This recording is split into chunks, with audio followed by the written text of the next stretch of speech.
The Overlord created his stone army from an indestructible material only found on the Dark Island, Misako.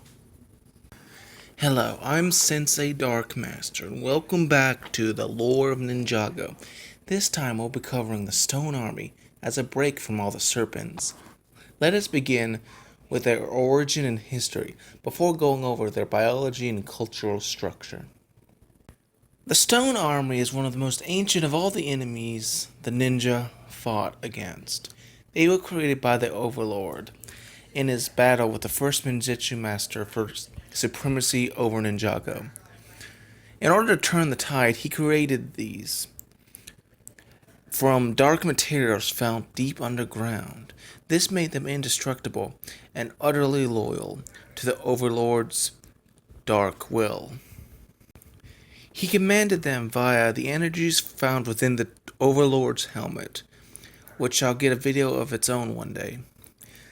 The making of these creatures overwhelmed the first Ninjitsu Master. The vast majority of the Stone Army were trapped on what is known as the Island of Darkness, alongside their Dark Master, after the first Ninjitsu Master split the island in two. While most ended up there, some also remained on Ninjago Island, where in ancient times, ancient tribes buried them inside a gigantic tomb underneath Ninjago City to keep them contained. These stone soldiers became dormant, and much time passed. Eventually, one giant individual was unearthed by Misako and other workers at the Ninjago Museum and put on display. The venom of the Great Devourer leaked via numerous cracks into both the museum and the tomb, with which the Serpentine, led by Scales, had unearthed in their attempt to get revenge by causing Ninjago City to fall underground.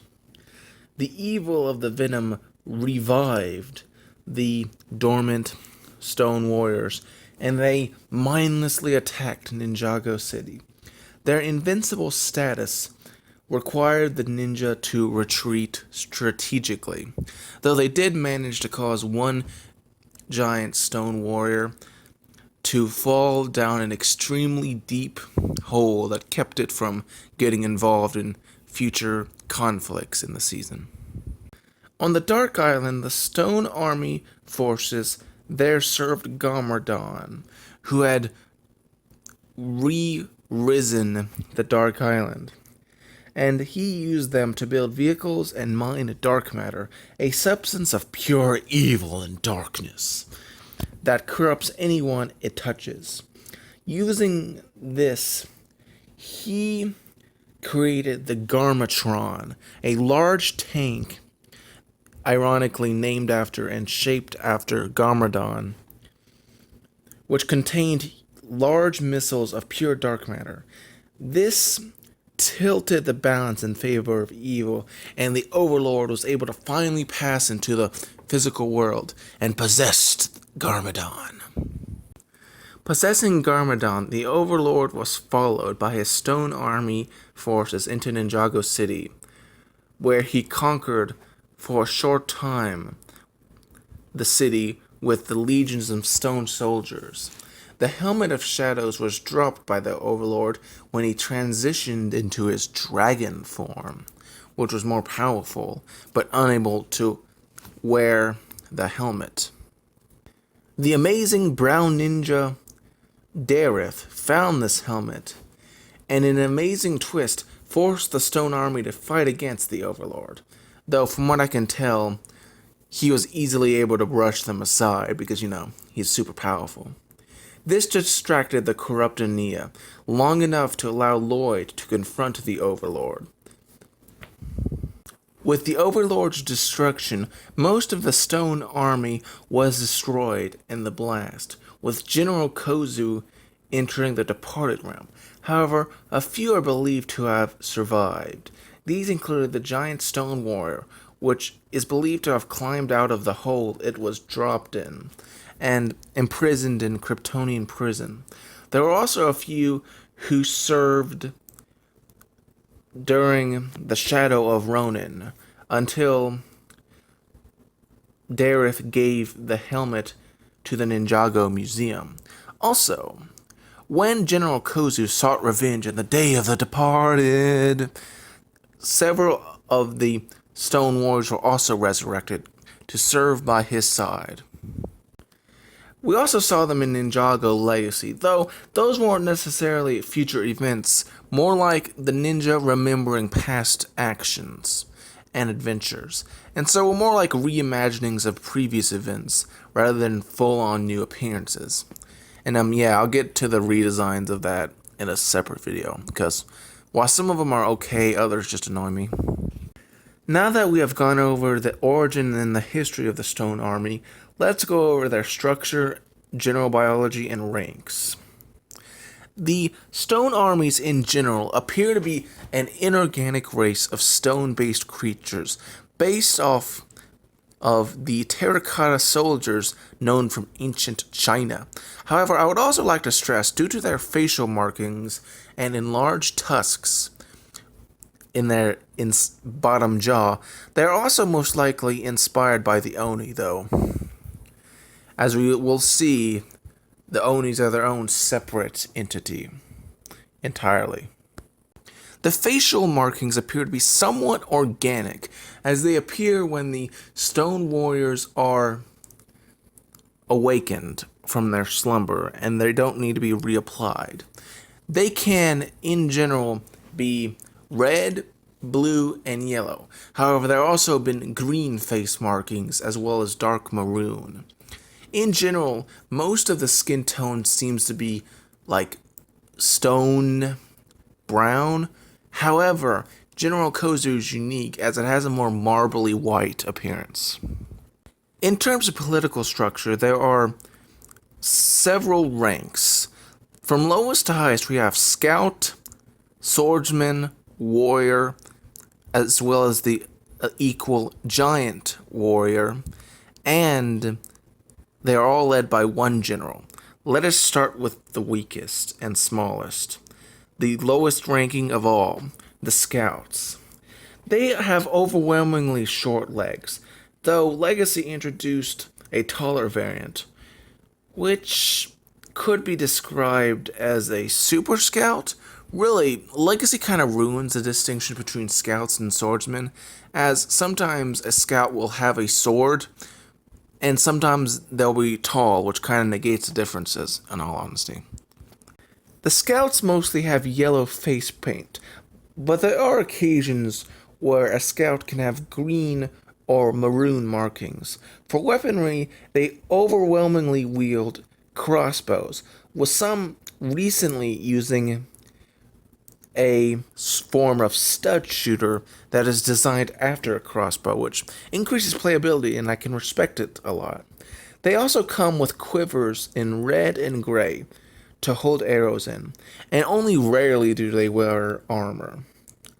As you can see, they're quite a varied bunch, though I have to admit, I really like the old style of bamboo hat over the new. I don't know, it's just something about it that I prefer. The new one's too round and organic for me. Above them were the more average foot soldiers, the stone swordsmen. Compared to the Scouts, were far more standardized in appearance. All of them had average-sized legs and wore some of the old style of bamboo hat, and they wielded some sort of sword, as per their name. Also, in the TV show, they are depicted as having these cool scorpion shields, though it wasn't until the Day of the Departed that they were actually given said shields in set as a piece. They were also in the Day of the Departed given red face paint for some reason to make them look more like the Scouts. Next we go to the Stone Warriors, who are powerful members of the Stone Army. They were the bulkiest, with armor that had a good helmet, flame-like horns, and a hefty face guard. In battle, they fought with a pair of butterfly swords. And speaking of their face guard, it really gave them a unique appearance compared to other samurai and villains in Ninjago.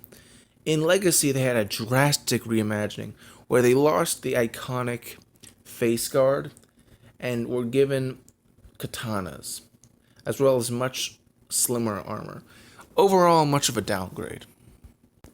A rank either equal to or slightly above, or just a specific sub-rank within this specific rank, were the giant stone warriors, which were identical in regards to weaponry and overall design to stone warriors, except they had 4 arms and were, as explained, giant in size.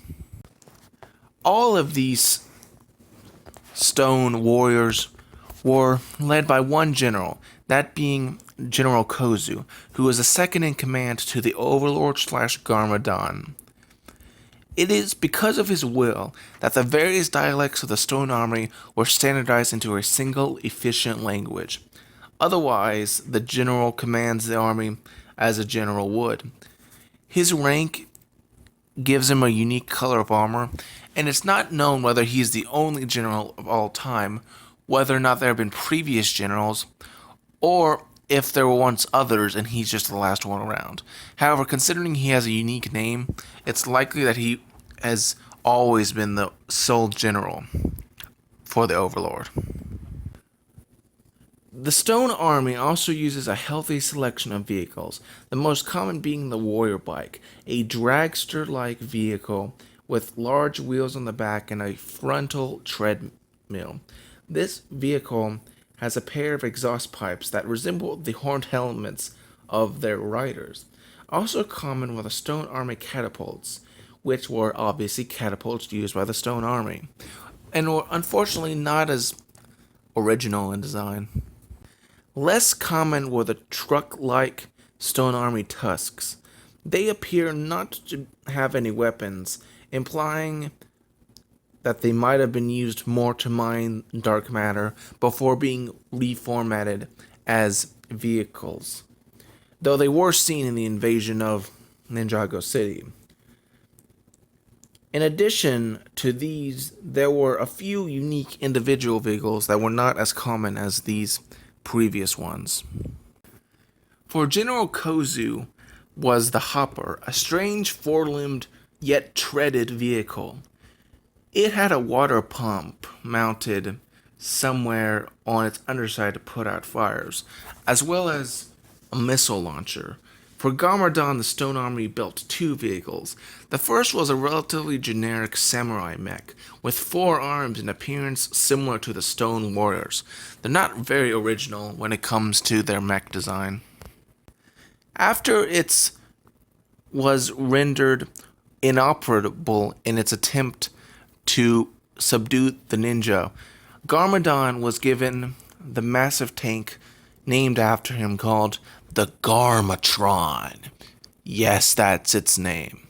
This massive vehicle was responsible for turning Ninjago to darkness with its dark metal missiles. Also, it allowed the Overlord to escape to the physical field.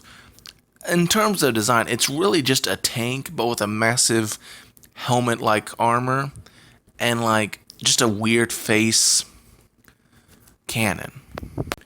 The Overlord uses magic to open a portal and bring his army to Ninjago.